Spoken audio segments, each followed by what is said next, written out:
Respublika bo'ylab mahalla raislari ilk bor to'g'ridan-to'g'ri saylov orqali aniqlanmoqda. Jarayonlar 1-maydan boshlandi. Saylovda qatnashayotgan fuqarolar o'z hududini yaxshi biladigan, muammolarni hal eta oladigan yetuk nomzodlarga ovoz bermoqda.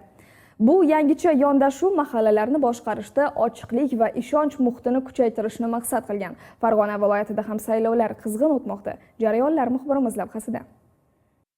Farg'ona viloyatining Qo'shtepa tumanidagi Namuna mahallasida ham erta tongdan fuqarolar yig'ini raisi saylovi ko'tarinki ruhda va uyushqoqlik bilan boshlandi. Ishchi guruh mas'ullari huquqiy demokratik jamiyat qurishda saylovning ahamiyati to'g'risida so'zladi. Saylov qonunchiligiga asosan dastlab aholi vakillari orasidan rayosat a'zolari, kotib hamda sanoq komissiyasi a'zolari saylab olindi. Raislikka nomzodlar o'z saylovoldi dasturlarini taqdim etgach, fuqarolar o'zlari uchun munosib deb bilgan nomzodga ovoz berdilar. Men o'ylaymanki, kelgusi 5 yillikda men saylagan nomzod har bitta islohotlarda, har bitta mahalla uchun foydali imkoniyatlarda mahallamizni har bitta xonadoniga olib kiradi degan umiddaman. Bugun mamlakatimizda mahalla islohotlarning asosiy nuqtasiga aylangan. Bo'lib o'tgan mazkur saylovda ham fuqarolar mahallaning yetakchisi oldindagi 5 yil davomida namunani nomiga monand mahallaga aylantiradigan raisni tanlashda ana shu jihatlarga e'tibor qaratdilar va ko'pchilik ovozi bilan mahallaning yangi raisi saylandi. Mahallamiz ishonib shunchalik men rais qilib mahallamizga saylagandan yana xursandman. Keyingi 5 yilliklarda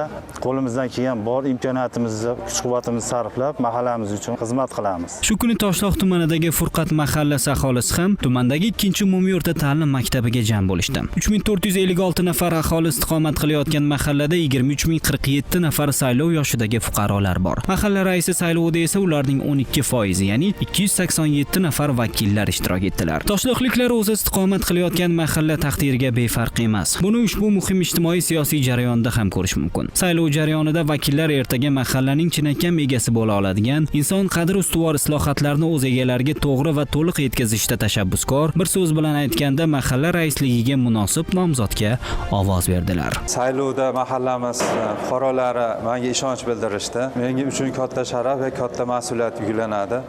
Endi bundan buyog'iga mahallamiz ravnaqi uchun bor bilim va tajribamni ishga solib, xalqqa xizmat qilaman. Eslatib o'tamiz, aynidan Farg'ona viloyatidagi 1062 ta mahallalarda mahalla raisi saylovlari davom etmoqda. Muhammad Sidiq Usmonov, Ravshan Nabijonov, Hudud informatsion dasturi uchun.